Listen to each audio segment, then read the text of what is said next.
Eric is here. He did run for public advocate. Hopefully he's going to run for mayor. He's been a great Queens councilman for a long time. He's a very good friend of ours and one of the brightest minds here in New York City, here to talk about this budget, which hits today. Our good buddy Eric Ulrich. Good morning, Eric. Good morning, guys. How are you? Well, great. Listen, one of the things that you railed about during those public advocate debates, and Bernie and I both agree with you, was this congestion pricing deal, which Bloomberg introduced about a decade ago, which is in cities like London and Singapore, and they claim success. Bernie and I feel like it's just piling on. It's way too expensive to travel to the city to begin with, and you felt the same way. Tell everybody what you were saying during those debates.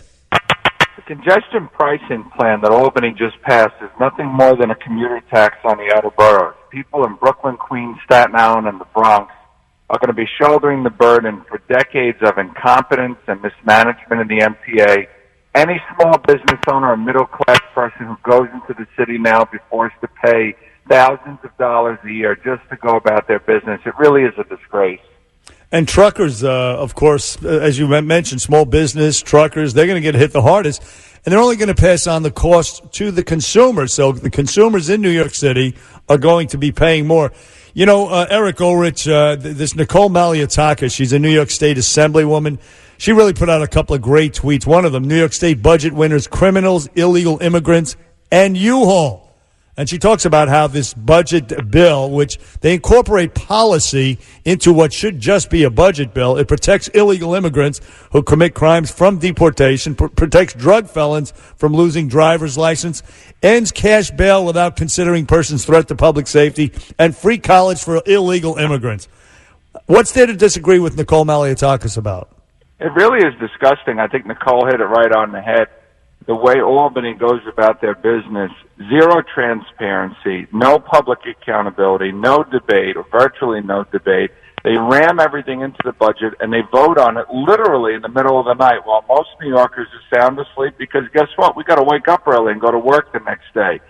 This is how the politicians in Albany do business. That's why New York is one of the most dysfunctional states in America. It really is disgusting. Let's talk about the paper bag fees. He wants to get rid of plastic bags. The cut we played had Cuomo talking about plastic bags floating all over the ocean. Don't need them. They claim it's an environmental thing. Of course, they're going to start charging up to 3 cents per paper bag. What are your thoughts on the plastic bag tax? Well, the paper bag thing is really puzzling because paper is recyclable. You could put paper out with your cardboard. You go to Trader Joe's, you go somewhere and you get a paper bag from the grocery store, and you can actually recycle that. So I don't know what the theory is behind that. The plastic bag ban, I understand. I sympathize with. I'm all for improving the environment. I don't think anybody that listens to your show is against the environment or wants to pollute our waterways or have dirty air to breathe. But at the same time, you got to think about this, Sid and Bernie. We've got so many problems in this state right now with transportation, with crime, with public housing, with all of the corruption, the public corruption that's going on, that you would think that the number one priority in Albany would be any one of those things except banning plastic bags. That this somehow became the centerpiece of the New York State budget, that this was somehow the most important issue facing New Yorkers, that people are running out their doors today and they're saying, God, I really hope Albany banned plastic bags last night. Give me a break. It's unbelievable, City Councilman Eric Ulrich.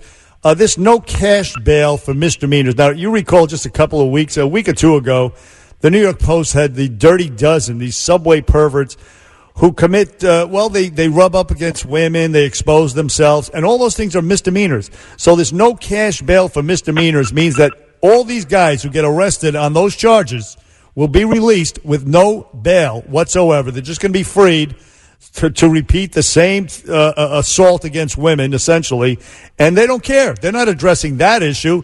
They're actually making it easier for these guys to be out and becoming the recidivists that they are. You know, turnstile jumping, public urination, masturbating on the subway, marijuana exposed in front of people in the public. I mean, I don't know what's going to be next with some of these people, but the point is this: the governor and the mayor, soft on crime. They are not tough on crime. They're more concerned about letting people out of jail than putting people in jail. It makes no sense whatsoever. We have to protect the public, and people in the state and the city have a right to live in a safe community, have a right to go on the subway and not to be harassed.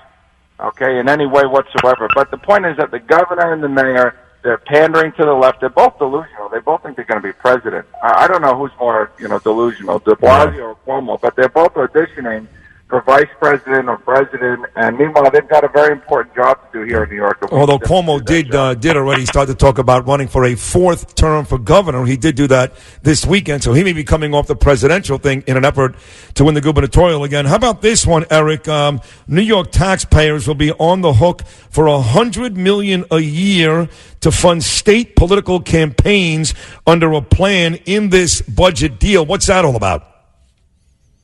Financing of campaigns has worked relatively well in New York City. I mean, I benefited from it. It allows ordinary people to run for political office and not only the billionaire types. But at the same time, if you look at the dysfunction in Albany and the lack of transparency and just the unethical way they go about their business, you really want to start funding some of their campaigns. By the way, what we really need in Albany, more than public financing of campaigns, is term limits. The one thing we have in the city that works well, I think, is that we have term limits. Every 8 years, you get somebody new. In Albany, like you said, the governor's thinking about running for a fourth term. This guy's the worst. And without term limits, you may not be able to get rid of this guy. And then you've got all these state senators and assembly people that have been up there since Jimmy Carter was in the Oval Office. Give me a break. These people got to go. They're a bunch of hacks and career politicians. They do nothing. And they're just driving up the cost of living in the state. What we need more than public financing and matching funds is term limits in Albany. You know what term limits will do to Albany? Term limits will do to Albany what a Roto-Rooter does to a clogged toilet. Get them out. Flush them down the toilet there, Edith. Hey, listen, finally, Eric Ulrich, from what I understand with this new budget bill, the Holland and the Lincoln Tunnel users, they're going to be exempt because they already pay a toll coming into the city, but not so much with the George Washington Bridge. And I don't know about the Queens Midtown Tunnel or the Brooklyn Battery Tunnel. Do you? If they're going to be charged a toll plus the $11-12 just to come into Manhattan? Honestly, I don't know, because like you, I was asleep when they voted on this. Probably 3 or 4 in the morning. It's a joke. I mean, it's like a bad surprise. You know, you wake up and you just don't know how they're going to nickel and dime us next. Hey, 60 seconds. One local story for you. One of the neighborhoods that you look over as a councilman is Howard Beach. All of our good buddies there, Anthony and Charlie, of course, Aldo's Pizzeria. Today, they're supposed to close argument in this Chanel Lewis trial. He's the kid that has been accused of killing Karina Vetrano, the jogger. Although now there seems to be some issue about what the police did and didn't do in terms of profiling. We've already had one mistrial in this case. I've spoken to people in your community there, Eric, who don't think this kid did it. What do you think happens with that case? You know, I want to reserve comment. I really don't want to comment on it. I knew Karina Vetrano. What happened to her was absolutely heinous, and the family is still grieving every single day. This is a nightmare that they're never going to be able to get rid of. It's every parent's worst nightmare, really. I want this process to work itself through, and I don't want anything to jeopardize the fact that somebody's being prosecuted right now. Somebody's been apprehended. They have DNA evidence that links him to the crime, and I'm hoping that the process will bring about justice for the family and for the community. The man who should be mayor of New York City, I'd say governor of New York State, city councilman Eric Ulrich. Eric, listen, thank you very much once again for appearing on the Bernie and Sid Show. Have a great week. You too, Eric. Great job. 1-800-848-WABC. We're coming right back.